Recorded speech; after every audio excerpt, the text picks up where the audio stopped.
Bismillahirrahmanirrahim. Assalamualaikum warahmatullahi wabarakatuh.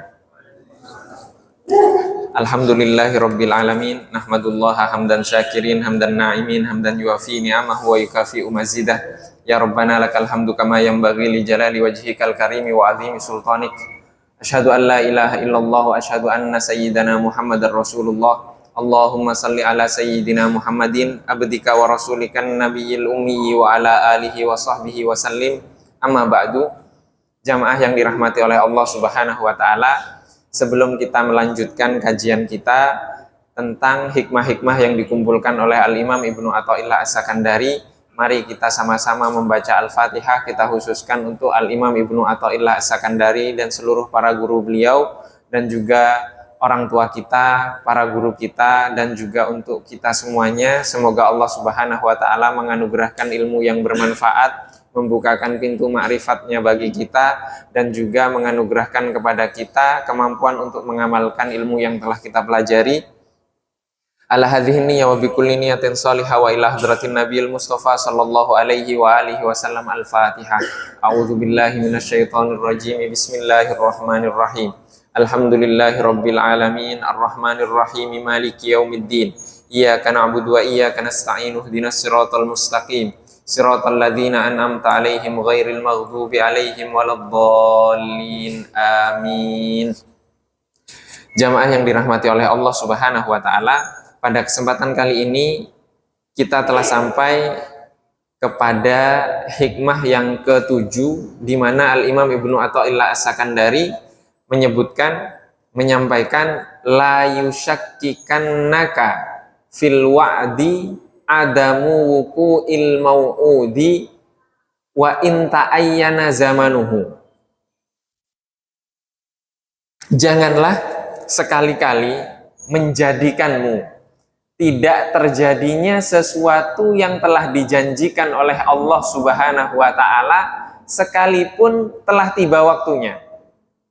Li'alla yakuna dzalika qadhan fi basiratika wa ikhmadan linuri sariratika, agar hal tersebut tidak menjadikan mata batinmu tertutup dan tidak memadamkan cahaya yang ada di dalam hatimu. Jamaah yang dirahmati oleh Allah Subhanahu wa taala, jika kita membaca Al-Qur'an, maka kita akan menemukan banyak sekali janji-janji Allah Subhanahu wa taala. Biasanya kita ketika membaca Al-Qur'an, apalagi dengan terjemahnya, kita akan fokus dengan Allah janji nih. Allah janji begini. Dan contoh ayatnya adalah inna lanansuru rusulana walladzina amanu fil hayatid dunya wa yauma yaqumul ashhad. Sesungguhnya kami akan menolong rasul-rasul kami dan orang-orang yang beriman dalam kehidupan dunia dan pada hari dihadirkannya para saksi, yaitu hari kiamat. Kemudian, dan banyak lagi janji-janji Allah Subhanahu wa taala, innalladzina amanu wa amilus solihati, dan seterusnya. Dan ketika kita membaca janji-janji tersebut, kita merasa bahwa seharusnya janji ini sudah terjadi sekarang. Kenapa kok belum terjadi? Pasti kita akan mempertanyakan hal-hal tersebut. Maka ketika hal ini terjadi, Allah berjanji, dan janji itu kita merasa sudah waktunya sekarang, sudah waktunya terjadi, dan ternyata tidak terjadi, maka jangan sampai hal tersebut menjadikan kita ragu akan janji Allah Subhanahu wa taala. Karena apa? Meragukan janji Allah Subhanahu wa taala tersebut akan menjadikan seorang hamba tersebut hatinya tertutup. Hatinya tertutup. dan cahaya Allah Subhanahu wa taala yang ada di dalam hati hamba tersebut akan padam. Kenapa? Karena meragukan janji Allah Subhanahu wa taala. Semestinya apa yang harus dilakukan? Allah Subhanahu wa taala berjanji di dalam Al-Qur'an itu juga ada syarat-syaratnya agar janji tersebut terjadi.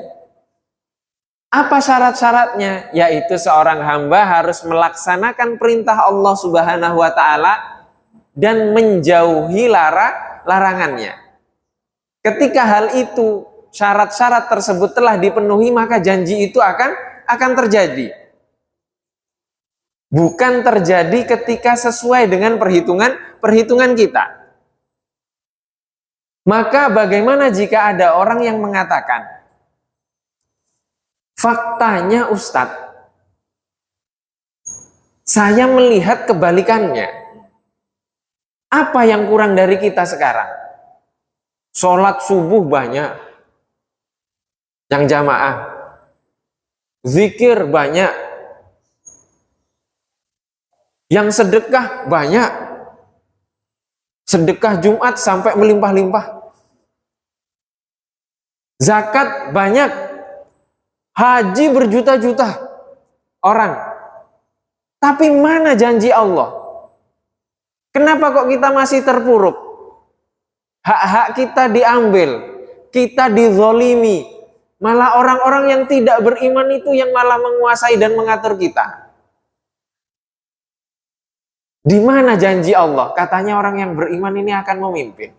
Allah akan mewariskan dunia ini kepada orang-orang yang beriman. Kita sudah beriman. Kita sudah melaksanakan semuanya. Umat Islam banyak. Di mana janji Allah? Kok kita tidak menang? Saudara-saudara kita di Palestina tidak ada yang menyelamatkan. Tidak ada yang menyelamatkan. Jadi kalau ada anak kecil tidur jangan berisik. Tapi kalau ada anak kecil dibantai, silahkan berisik, nggak apa-apa. Ini yang terjadi. Jadi di mana janji Allah Subhanahu wa taala? Maka ketika ada orang yang mempertanyakan hal seperti ini, semestinya kita introspeksi. Kita lihat sekarang, banyaknya orang yang beribadah, banyaknya orang yang sholat. Berapa banyak yang meninggalkan perintah Allah Subhanahu wa taala? Berapa banyak yang melaksanakan larangan Allah Subhanahu wa taala? Bahkan orang-orang yang meragukan janji-janji seperti ini, biasanya mereka tidak tahu bahkan pokok-pokok agama. Mereka akan mempertanyakan itu. Orang yang mempertanyakan hal-hal seperti ini biasanya jarang sholat. Jarang sholat. Maka Syekh Muhammad Said Ramadan Al-Buti menceritakan bahwa di tahun 1967 itu peperangan antara Mesir, Syria dengan Israel.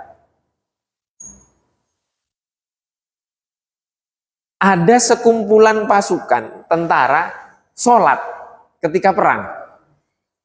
Tiba-tiba ada jenderal-jenderal yang pakar strategi perang mengatakan kepada orang yang sholat ini, apa yang mereka katakan? Ngapain kalian sholat? Tuhan kalian gak menyelamatkan kita sekarang. Itu perkataan pemimpin mereka. Jadi untuk apa kita sholat kalau Allah tidak menyelamatkan kita? Itu kan terbalik. Itu terbalik, tidak sesuai dengan apa yang diperintahkan Allah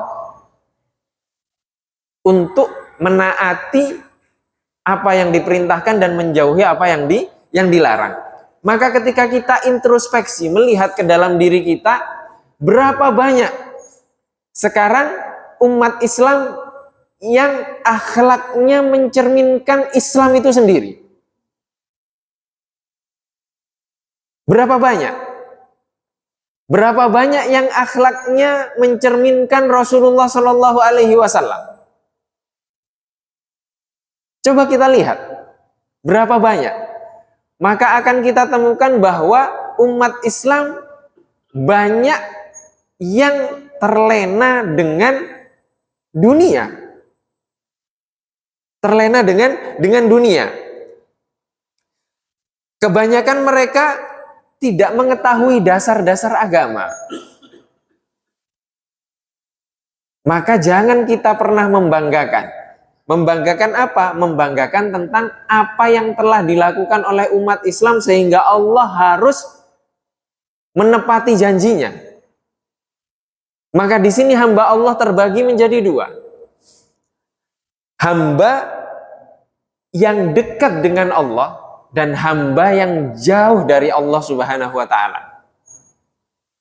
Ketika seorang hamba ini jauh dengan Allah Subhanahu wa taala, yang dia ingat adalah apa janji Allah yang harus dipenuhi untuk kita. Oh, janji Allah nggak terjadi nih. Katanya orang yang beriman menang. Buktinya kalah. Jadi yang ditanyakan janjinya Allah, janjinya Allah, janjinya Allah. Tapi ada golongan hamba yang sudah dekat dengan Allah Subhanahu wa taala, ini terbalik berpikirnya. Terbalik bagaimana? Yang difikirkan, apakah saya sudah memenuhi hak-hak Allah Subhanahu wa taala yang harus saya berikan kepada Allah? Maka ketika hamba ini sudah dekat dengan Allah, dia lupa dengan janji Allah. Yang dia pikirkan adalah dia belum memenuhi hak-hak Allah yang harus diberikannya kepada Tuhannya. Siapa contoh yang paling sempurna? Contoh yang paling sempurna Rasulullah Shallallahu Alaihi Wasallam. Maka kita menemukan Rasulullah Shallallahu Alaihi Wasallam, sholat beliau kakinya sampai bengkak. Kenapa? Karena khusyuknya. Ditanya segitunya Rasulullah, kan engkau sudah diampuni, dijamin masa lalumu, masa yang akan datang dan seterusnya. Maksum. Kok masih seperti itu sholatnya? Istighfarnya 100 kali. Setiap hari. Sholat tahajud dan witir itu wajib bagi seorang Rasul. Coba kalau kita diwajibkan. Apakah Rasulullah karena diwajibkan melakukan itu? Bukan. Rasulullah karena merasa belum memberikan hak Allah. Itu yang dilakukan oleh Rasulullah Shallallahu Alaihi Wasallam. Jika Rasulullah istighfar setiap hari 100 kali, lah kita ada yang berani mengatakan Rasulullah 100 nggak boleh lebih dari 100. Kalau lebih dari 100 sehari artinya bid'ah. Ada nggak yang berani mengatakan seperti itu? Tidak. Oh, nggak boleh kurang dari 100, bid'ah juga. Tidak seperti Rasulullah, tidak seperti itu memahaminya. Jika Rasulullah 100, lah kita berapa? Rasulullah yang sudah dijamin saja istighfarnya 100 kali.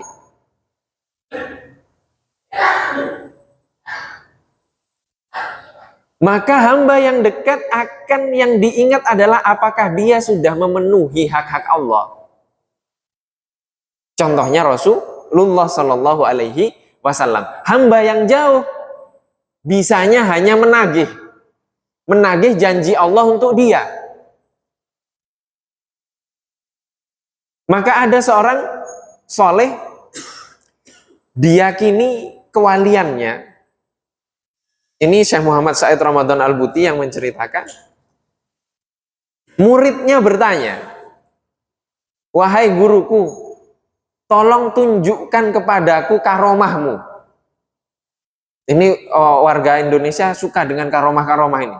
Yang sakti-sakti gitu kan, itu suka. Suka sekali, pokoknya kalau ada orang sakti pasti laris. Pasti laris. Kalau ngaji nggak laris. Ngaji, belajar nggak laris itu. Kalau ada orang sakti, wah banyak yang datang. Nah, ini muridnya nanya kepada sang guru. Tunjukkan dong karomahmu. Apa jawaban sang guru? Sang guru menjawab, lah kamu nggak pernah lihat karomahku? Kata sang guru, tidak pernah, selama ini tidak pernah saya melihat karomahmu. Lah setiap hari itu banyak karomah, kata. Apa?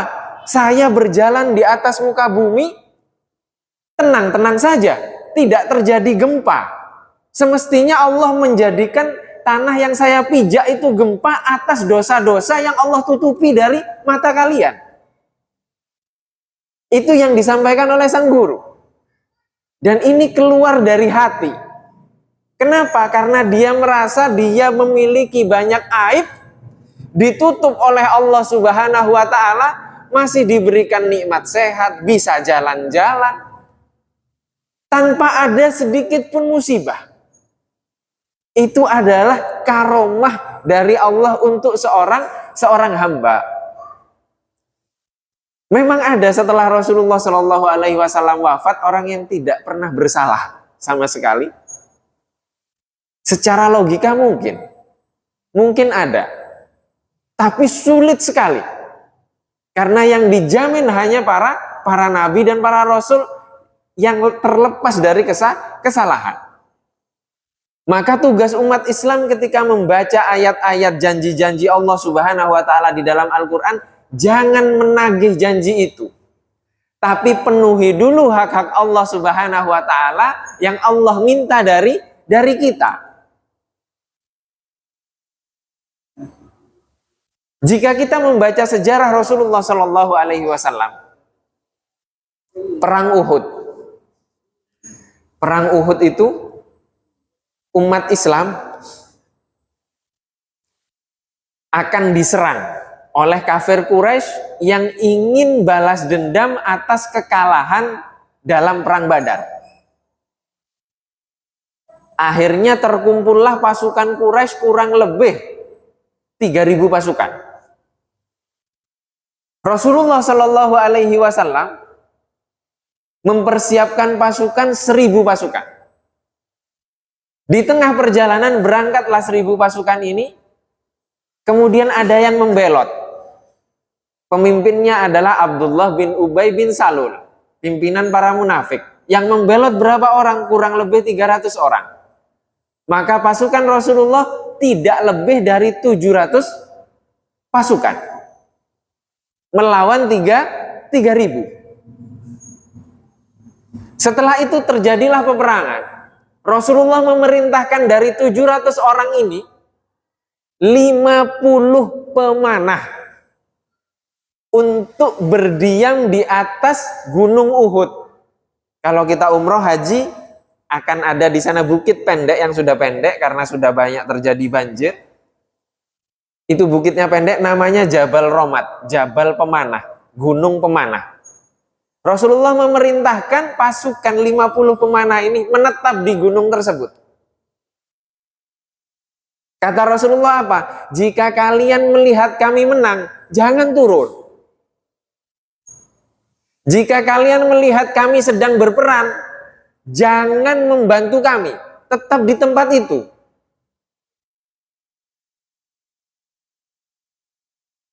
Awal perang Uhud menang umat Islam. Ketika menang, pasukan pemanah ini sebagian besarnya melihat, oh sudah menang nih, harta rampasan perang banyak. Turun mereka. Sayyidina Jabir Ibnu Abdullah bin Jubair. Sayyidina Abdullah bin Zubair, pemimpin dari pemanah tersebut, tidak mau turun. Tapi mayoritasnya sudah turun. Setelah itu Khalid bin Walid datang, masih kafir beliau ketika itu. Masih di kubu Quraisy. Dan dia pemimpin pasukan berkudanya dan juga pemanahnya. Diseranglah gunung tersebut, kemudian dibunuh sisa sahabat yang ada di sana. Akhirnya Rasulullah diserang dan pasukan umat Islam diserang dari depan dan dari belakang. Beberapa sahabat meninggal karena terpanah melindungi Rasulullah Shallallahu Alaihi Wasallam. Bahu Rasulullah luka, pelipis Rasulullah luka, gigi Rasulullah patah. Bahkan diisukan ketika itu Rasulullah sudah gugur. Pertanyaannya, apa sebab kekalahan umat Islam di perang Uhud ini? Mayoritasnya yang melanggar perintah Rasulullah atau minoritasnya? Minoritas. Minoritas yang melanggar perintah Rasulullah Shallallahu Alaihi Wasallam, yang kena efeknya siapa? Rasulullah yang kena efeknya. Rasul kena efeknya. Lah bagaimana dengan kita, umat Islam, banyak sekali yang melanggar perintah Allah Subhanahu wa taala. Kok kita dengan pedenya? Ya Allah, mana janjimu? Mana janjimu ya Allah? Engkau kok kayak sepertinya tidak ada. Sedangkan kita dalam kondisi melanggar perintah Allah. Ini yang melanggar 50 orang, tidak sampai 50. Yang dikorbankan berapa? 700 menjadi korban. Dan Rasulullah terluka. Dan kita masih sibuk sekarang apa? Milah-milah, mana yang munafik, mana yang enggak, mana yang munafik, mana enggak, gitu kan? Ini munafik ini. Tidak membantu perjuangan umat Islam. Hanya karena beda pilihan. Tunjuk-tunjukkan munafik enggak, munafik enggak, munafik enggak. Memang ada yang tahu kita munafik atau tidak? Kan tidak ada yang tahu. Ada yang bisa membelah hati, melihat hati? Tidak ada. Sulit. Kalaupun ada, wajib merahasiakan. Bukan kemudian disebarkan di dalam YouTube atau di media sosial. Bukan. Perang Uhud, 300 orang munafik itu sudah keluar sendiri. Sudah terpisah, sudah jelas itu orang munafik. Jelas terang benderang, membelot dari Rasulullah Shallallahu Alaihi Wasallam. Artinya 700 yang berperang itu sudah clear, bukan munafik. Tapi diuji oleh Allah, oleh dunia, dan yang salah minoritasnya. Yang mendapat efek dari kesalahan tersebut adalah Rasulullah juga. Kita sekarang bagaimana? Kita sekarang bagaimana? Kita sekarang bagaimana? Maka di sini para ulama membedakan, mengklasifikasikan kualitas keimanan seorang hamba. Ada seorang hamba yang keimanannya masih pemula. Coba kita tanya saudara-saudara kita yang mu'alaf. Melakukan sholat 5 waktu itu berat sekali di awal. Jangankan mereka, kita saja kadang ketinggalan, kadang masbuk, kadang di akhir waktu, kadang ketiduran. Kita manusia, kita saja kadang berat. Ini imannya pemula. Jadi ketika pemula ini sudah mulai istiqomah, itu sudah jelas sekali dia akan merasa lebih baik daripada yang lainnya. Itu imannya pemula. Dan ketika dia sudah mulai taat, mulai nambah sunnah, dia akan mempertanyakan, Allah, saya sudah menjadi hambamu yang dekat denganmu ya Allah.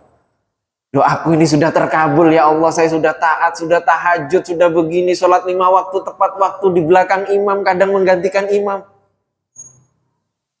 Dan seterusnya. Ini imannya pemula. Seiring berjalannya waktu, Allah mengujinya dengan takdir-takdirnya, dia mulai memahami kehendak Allah Subhanahu wa taala, mulai tumbuh rasa takut. Takut kepada siapa? Takut kepada Allah atas kesalahan-kesalahannya. Ini namanya cemas. Jadi kecemasan itu akan menambah ketaatan. Cemas. Diterima tidak, amal saya nambah lagi. Diterima tidak, amal saya nambah lagi. Diterima, nambah terus, tambah. Sampai dia merasa tidak mampu untuk memberikan hak Allah yang diminta. Larut juga dia dalam apa? Dalam harap. Akhirnya lahir harap-harap cemas. Mau nggak berharap juga salah, karena Allah itu Ar-Rahman Ar-Rahim. Tapi di satu sisi kita juga melakukan kemaksiatan. takut diazab, Allah Maha Adil, akhirnya larut dalam hal itu. Menikmati apa yang diminta Allah, menikmati atas sunnah-sunnah yang dicontohkan oleh Rasulullah terus. Akhirnya hilang itu. Menagih janji itu hilang. Setelah itu naik lagi kepada cinta. Kecintaan kepada Allah Subhanahu wa taala, kecintaan kepada Rasulullah Shallallahu alaihi wasallam. Maka kita menemukan sahabat tadi itu mereka lebih memilih menjadikan punggungnya sebagai tameng Rasulullah Shallallahu alaihi wasallam dari panah-panah Quraisy. Itu cinta. Sampai ada seorang ibu yang anaknya ikut berjihad bersama Rasulullah, ketika pasukan Islam kembali, ibu tersebut yang ditanyakan apa? Rasulullah selamat atau tidak? Selamat Rasulullah, alhamdulillah kembali. Dia tidak menanyakan anaknya selamat atau tidak, lupa. Ternyata anaknya syahid dan dia tidak memperhatikan itu. Yang diingat hanya Rasulullah, cinta kepada Rasulullah Sallallahu Alaihi Wasallam, cinta kepada Allah Subhanahu Wa Taala. Dan itu Allah contohkan dalam kehidupan kita.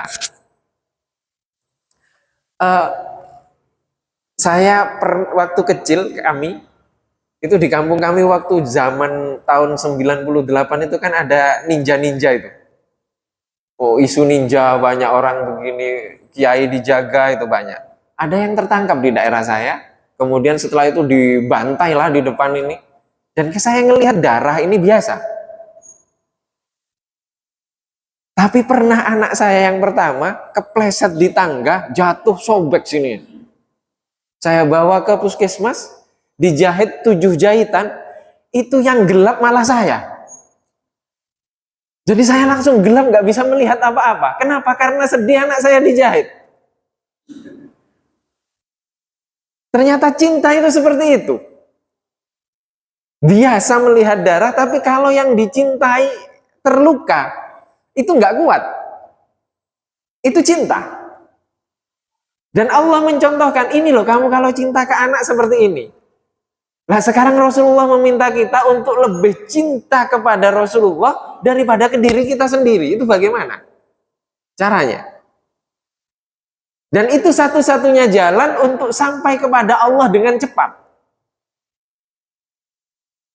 Dengan cepat. Bagaimana kita melaksanakan? Ini enggak mudah, Pak. Yang di depan ini sering sekali kadang kalau khutbah amplopnya tertukar. Amplop tertukar antara khotib dengan Bilal. Itu sudah bingung. Itu bagaimana ilmu ditukar dengan isi amplop itu bagaimana? Dan itu sulit sekali. Ini bagaimana rasanya? Bagaimana kita mengajar disalami nggak disalami sama saja? Itu bagaimana rasanya? Dan itu butuh proses bertahun-tahun. Bertahun-tahun untuk dapat menyelesaikan itu. Ini yang kami alami. Bagaimana yang kita alami sudah jelas-jelas dalam kehidupan kita, kita berbisnis. Dan Allah gagalkan bisnis kita. Karena kezaliman orang. Bagaimana mengambil hak dari orang yang zalim tersebut sesuai dengan syariat. Tapi di sisi itu juga kita ridho atas ketetapan Allah itu.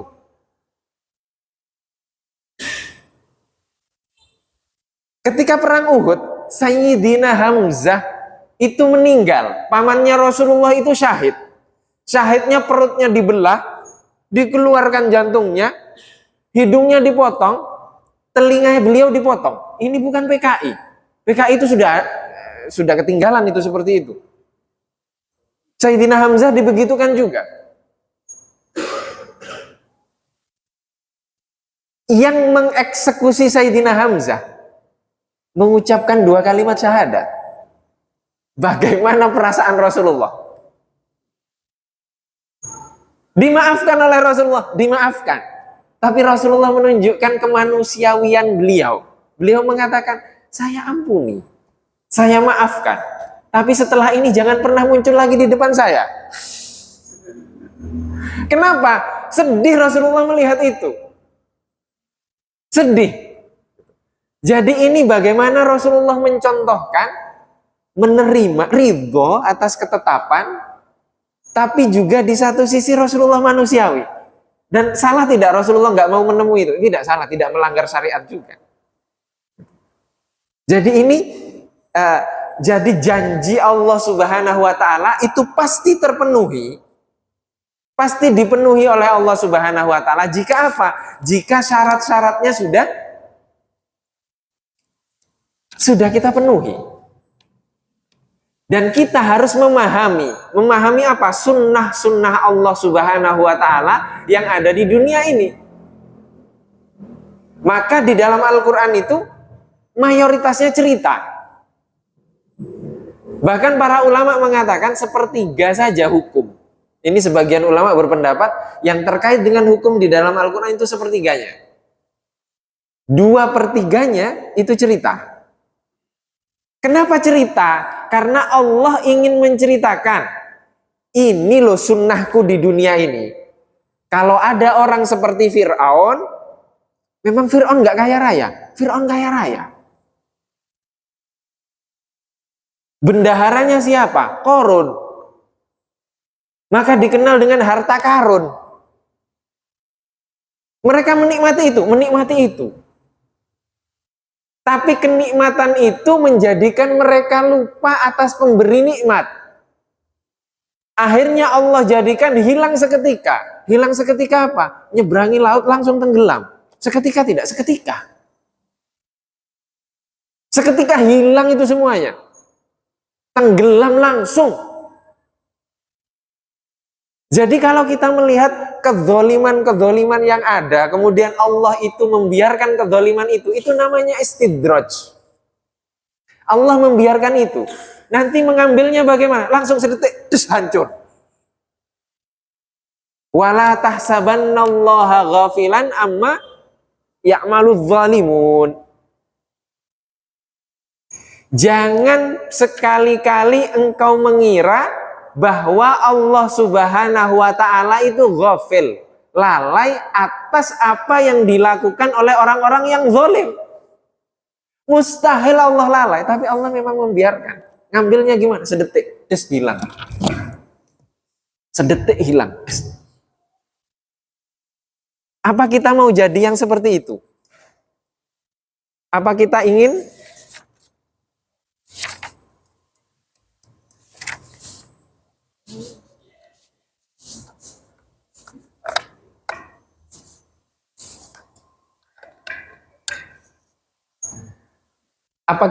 menjadi hamba-hamba yang zalim, kemudian dibiarkan oleh Allah Subhanahu wa taala menikmati anugerahnya, menikmati rezekinya, kemudian setelah itu Allah mengambilnya seketika tanpa kita sadari, dan tiba-tiba. Itu sunnatullah, seperti itu. Maka kita harus selalu introspeksi melihat, jangan nagih janji terus. Nagih janji terus tapi tugasnya nggak dilakukan. Sama dengan minta gaji tapi nggak pernah masuk kerja. Itu tidak bisa. Maka tugas kita adalah introspeksi. Apakah kita sudah melaksanakan perintah Allah, melaksanakan perintah Allah. Terus seperti itu. Tapi ini tugasnya apa? Kita melihat diri kita. Kalau kita kan tidak, kita melihatnya orang lain. Nggak melakukan perintah Allah dia. Nggak sholat, nggak begitu. Bukan. Kajian akhlak ini tugasnya untuk melihat bahasa kita kacamata kuda, Pak ya. Jadi buat melihat diri sendiri. Bercermin. Bukan melihat orang lain. Siapa yang melihat orang lain? Ketika Allah memposisikan kita untuk melihat orang lain. Menjadi orang tua, maka tugas kita memantau anak kita. Karena anak-anak kita itu di bawah tanggung jawab kita. Maka artinya kita sudah jadi mursyid itu. Sudah jadi pembimbing itu. Untuk siapa? Untuk anak-anak kita. Ketika Allah Subhanahu wa taala menakdirkan kepada kita untuk jadi kepala sekolah misalkan. Artinya seluruh yang di sekolah itu di bawah naungan kita dan pandangan kita. Itu pun dibatasi. Dibatasi apa? Untuk jam sekolah saja kan. Nah kita siapa sekarang? Yang kita lihat semua satu negara kita nilai. Seluruh masyarakat kita nilai. Kenapa kita bisa jadi seperti itu? Karena media sekarang. Siapapun bisa menjadi apapun dalam framing media. Mudah sekarang. Untuk jadi ahli agama mudah. Hari ini tobat, besok sering sholat ke masjid, pakai pakaian seperti ulama, hari ketiga bikin akun YouTube, akun Facebook, hari keempat beli kamera sama mic, setelah itu bikin studio kecil di rumah. Sudah ceramah saja, sudah selesai. Semakin banyak subscribernya, oh bayar orang dikit kan ada sekarang buzzer-buzzer. Banyak yang viewernya sudah terkenal jadi ulama. Enak kan jadi ulama? Mudah. Banyak yang ngundang. Tapi apakah ilmunya dipertanggungjawabkan atau tidak? Tidak. Itu permasalahan kita sekarang. Sehingga kemudian kita melihat, oh janji Allah tidak terpenuhi. Meragukan janji Allah. Dan itu akan menutup mata batin kita dan memadamkan cahaya-cahaya Allah Subhanahu wa ta'ala yang Allah tanamkan di hati kita masing-masing. Dan amal ibadah kita yang kita lakukan, apapun itu selama itu ikhlas, itu akan melahirkan cahaya di dalam hati kita. Dan itu yang akan memberikan inspirasi. Ya, inspirasi. Nanti akan kita kaji di hikmah-hikmah selanjutnya tentang ragam amal perbuatan. Itu tergantung sesuai dengan banyaknya inspirasi yang muncul di dalam hati seseorang. Dan itu ada hikmahnya sendiri dan nanti akan kita kaji dalam pertemuan-pertemuan yang akan datang. Dan semoga Allah Subhanahu wa ta'ala menjadikan kita hamba-hambanya yang bertahap dalam meniti keimanan, yaitu mulai dari pemula, kemudian sampai kepada jadi yang khawatir, cemas, kemudian mengharap, setelah mengharap menjadi cinta kepada Allah Subhanahu wa ta'ala, sehingga seluruh amal ibadah yang kita lakukan kita tidak mengharapkan apapun dari Allah Subhanahu wa ta'ala kecuali keridhaan Allah Subhanahu wa ta'ala. Dan semoga Allah Subhanahu wa ta'ala melembutkan hati kita, lahir dan batin kita, ruh kita dalam menghadapi takdir-takdir Allah Subhanahu wa ta'ala yang ditetapkan sesuai dengan garis kehidupan kita masing-masing. Allahumma amin. Mungkin ini yang dapat kita kaji pada kesempatan kali ini. Masih ada waktu kurang lebih 7 menit sebelum adzan. Jika mungkin ada yang ingin ditanyakan atau didiskusikan, dipersilahkan.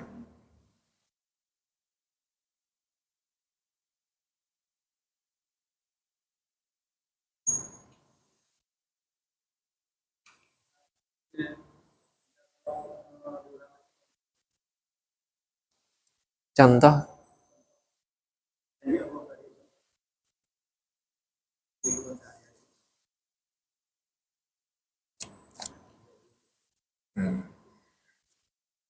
Contohnya di dalam Al-Quran Allah Subhanahu wa ta'ala berfirman, A'udzubillahi minasyaitonirrajim.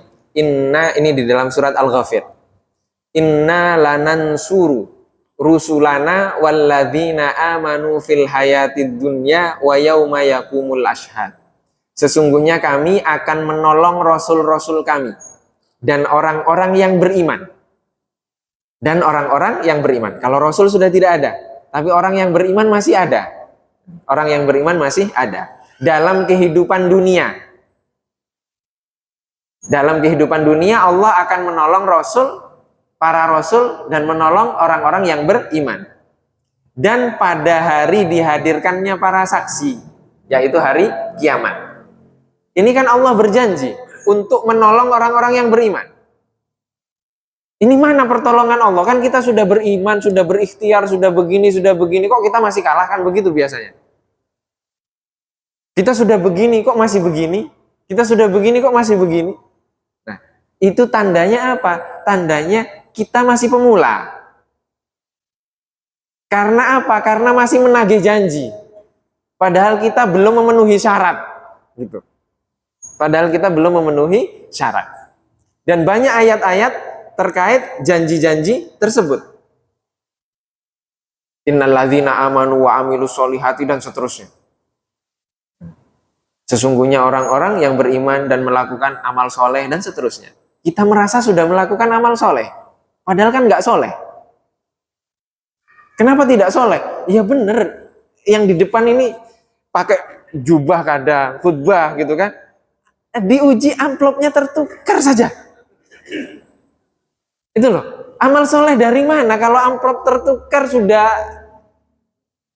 pusing. Sudah bingung. Seakan-akan Allah tidak menjamin gitu loh. Tidak menjamin kehidupan kita. Lah burung loh, burung itu bangun kan tidur, malam tidur sudah selesai. Pagi baru nyari berangkat. Dapat nggak dapat, kucing. Mikir apa itu? Jadi bos terus kucing itu. Datang meong dikasih makan. Dia pernah berpikir besok makan apa? Tidak pernah berpikir. Tidak pernah berpikir. Lah kita yang diberikan pikiran malah khawatir kadang. Tapi bukan berarti kalau seperti ini kita nggak berusaha ya. Maka Syekh Ali Jum'ah itu pernah mengatakan, orang yang bergantung kepada sebab, maka dia telah menyekutukan Allah. Tapi orang yang meninggalkan sebab, itu artinya dia bodoh. Haus, sudah ada air minum, dia nggak minum. Entar Allah yang langsung menghilangkan sendiri, itu bodoh namanya. Kenapa wong Allah yang menciptakan air kok untuk diminum?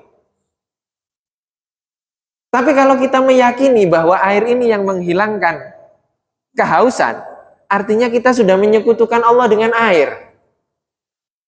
Nah coba kita bayangkan kita takut meninggal, takut mati, takut kehabisan, ini nggak mungkin. Allah yang akan membukakan segalanya, tugas kita adalah memasuki pintu-pintu itu semuanya. Itu tugas kita. Maka terkadang kita nagih janji saja, tapi apa yang diminta tidak kita laksanakan. Wallahu wa rasuluhu a'lam. Jadi ketika kita menemukan membaca Al-Quran sambil mentadaburi, kita menemukan janji-janji Allah di sana, jangan langsung ditagih Pak. Ya Allah, janji nih, mana kok nggak ada? Jangan begitu. Jadi kita harus mempertanyakan dulu, kita berhak tidak untuk mendapatkan janji itu. Kita sudah melaksanakan apa untuk mendapatkan janji itu. Dan semoga Allah Subhanahu wa Ta'ala mengampuni segala hilaf kita dan semakin menuntun kita di dalam keistiqomahan meniti jalan Rasulullah Shallallahu Alaihi Wasallam. Ini saja yang dapat kita kaji pada kesempatan kali ini. Mohon maaf apabila ada kekurangan. Wabillahi taufiq wal hidayah wa ridho linaya. Wassalamualaikum warahmatullahi wabarakatuh.